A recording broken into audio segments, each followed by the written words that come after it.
ముఖ్యమంత్రి చంద్రబాబు అధ్యక్షతన సచివాలయంలో మంత్రివర్గ సమావేశం కొనసాగుతోంది. దీనికి సంబంధించి మరింత సమాచారం మా ప్రతినిధి ధనంజయ్ ప్రత్యక్ష ప్రసారం ద్వారా అందిస్తారు. Thank you Venkatesh. CM Chandrababu అధ్యక్షతన ప్రస్తుతం కేబినెట్ సమావేశం అయితే కొనసాగుతోంది. కొన్ని కీలకమైనటువంటి అంశాలు శాసనసభ జరుగుతున్న సమయంలోనే కొన్ని కీలకమైనటువంటి అంశాలు ప్రతిపాదనలకు వచ్చాయి. ఈ ప్రతిపాదనలపైన నిర్ణయం తీసుకునేందుకు గాను రాష్ట్ర కేబినెట్ సమావేశం అయిందని చెప్పాలి. ప్రత్యేకించి పంచాయతీరాజ్ గ్రామీణాభివృద్ధి శాఖలో ఒక రేషనలైజేషన్కి సంబంధించి ఉద్యోగులు అలాగే అధికారుల రేషనలైజేషన్కి సంబంధించినటువంటి అంశంపైన కేబినెట్ అయితే నిర్ణయం తీసుకున్నది.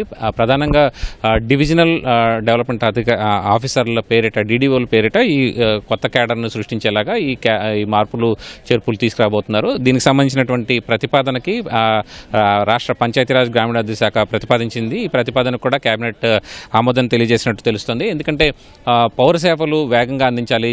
జిల్లా పరిషత్లు మండల పరిషత్ వ్యవహారంలో కొంత గందరగోళానికి గురవుతున్న నేపథ్యంలో వీటన్నిటికీ నేరుగా డిపిఓకి రిపోర్ట్ చేసేలాగా జిల్లా పంచాయతీ అధికారికి రిపోర్ట్ చేసేలాగా అలాగే పౌర సేవలు నేరుగా అందేందుకు వీలుగా ఈ మార్పు చేర్పులు అయితే చేయబోతున్నారు. ఈ వ్యవస్థీకృతమైనటువంటి మార్పు అలాగే ఈ ప్రతిపాదనలకి గ్రామీణాభివృద్ధి శాఖ ప్రతిపాదనలు చేసింది. దీనిపైన రాష్ట్ర కేబినెట్ ఆమోదం కూడా తెలియజేసినట్టు తెలుస్తుంది.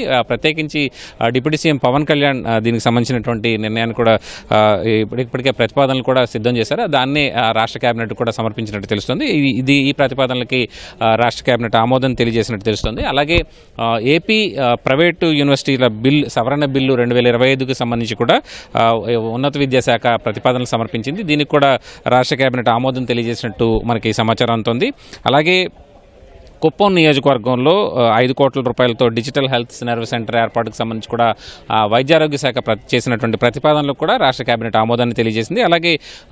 అలాగే ఏపీ వైద్యారోగ్య శాఖలో సివిల్ అసిస్టెంట్ సర్జన్ల పోస్టులు సృష్టించేందుకు దాదాపుగా 372 పోస్టులు సృష్టించేందుకు కూడా రాష్ట్ర కేబినెట్ ఆమోదాన్ని తెలియజేసింది. ఎందుకంటే ఈ ప్రతిపాదనల ద్వారా ఉన్నటువంటి పిహెచ్సిలు సిహెచ్సిల్లో అలాగే బోధనాసుపత్రుల్లో ఈ ఖాళీలు లేకుండా ఉండేందుకు గాను అత్యంత నిపుణులైన వైద్యుల నియామకానికి సంబంధించినటువంటి అంశంపైన ఈ సెంట్రల్ పూల్లో ఉండే విధంగా ఈ 372 పోస్టుల సృష్టించేందుకు వైద్యారోగ్య శాఖ ప్రతిపాదనలు సమర్పించింది. దీనికి కూడా రాష్ట్ర కేబినెట్ ఆమోదాన్ని తెలియజేసింది.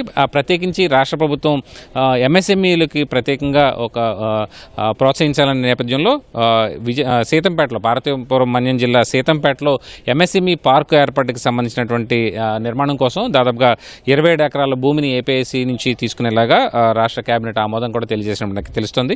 అలాగే రాజమహేంద్రవరంలో వ్యవసాయ కళాశాల నిర్మాణానికి సంబంధించి ఒక 10 ఎకరాల భూమిని కేటాయింపుకు సంబంధించి రెవెన్యూ శాఖ చేసినటువంటి ప్రతిపాదనలు కూడా రాష్ట్ర కేబినెట్లో ఆమోదం తెలియజేస్తున్నారు. ఇక అలాగే గీత కులాలకు కేటాయించినటువంటి 335 అంటే 10% మద్యం దుకాణాలను గీత కులాలకు కేటాయించింది రాష్ట్ర ప్రభుత్వం. అలాగే అందులో దానికి సంబంధించినటువంటి రాటిఫికేషన్ ప్రక్రియను కూడా ఇవాళ కేబినెట్ ఆమోదించనుంది. అలాగే దాంట్లోనే గీత కులాలకు కేటాయించినటువంటి దాంట్లోనే సొండి కులాల వారికి ఒక 4 దుకాణాలను కేటాయిస్తూ రాష్ట్ర ప్రభుత్వం గతంలో నిర్ణయించింది. ఈ నిర్ణయానికి కూడా కేబినెట్లో ఆమోదాన్ని తెలియజేయనున్నారు. ఇక 2024-25 AP tourism land allotment policy ప్రతిపాదనలకు కూడా రాష్ట్ర కేబినెట్ ఆమోదం తెలియజేసే అవకాశం ఉంది. ఎందుకంటే మొత్తం మీద పారిశ్రామిక హోదాని పర్యాటక ప్రాజెక్టులకు అయితే ఇచ్చారు. ఈ పారిశ్రామిక హోదా ఇచ్చిన నేపథ్యంలో వాటన్నిటికీ కూడా భూ కేటాయింపులు అన్నది కొంత మార్పు చేర్పులు చేయాల్సింది. భూ కేటాయింపులు సులభతరంగా పర్యాటక ప్రాజెక్టులకు అందాల్సి ఉంది. దీనికి సంబంధించి 2024-29 ఏపీ టూరిజం ప్రాజెక్టులకు ల్యాండ్ అలాట్మెంట్ పాలసీని కూడా విధి విధానాలను కూడా ఖరారు చేసింది. వీటన్నిటిపై కూడా రాష్ట్ర కేబినెట్లో ఆమోదం తెలియజేస్తున్నారు. మొత్తంగా అలాగే హ్యావ్లాక్ బ్రిడ్జ్ని కూడా పర్యాటక ప్రాంతంగా అభివృద్ధి చేయాలని చెప్పి రాష్ట్ర ప్రభుత్వం భావిస్తోంది. దీనికి 116 ఎకరాలను కూడా కేటాయింపు చేసేలాగా రాష్ట్ర కేబినెట్లో కూడా చర్చించనున్నారు. దీనికి సంబంధించి కూడా నిర్ణయాన్ని రాష్ట్ర కేబినెట్ తీసుకున్నది.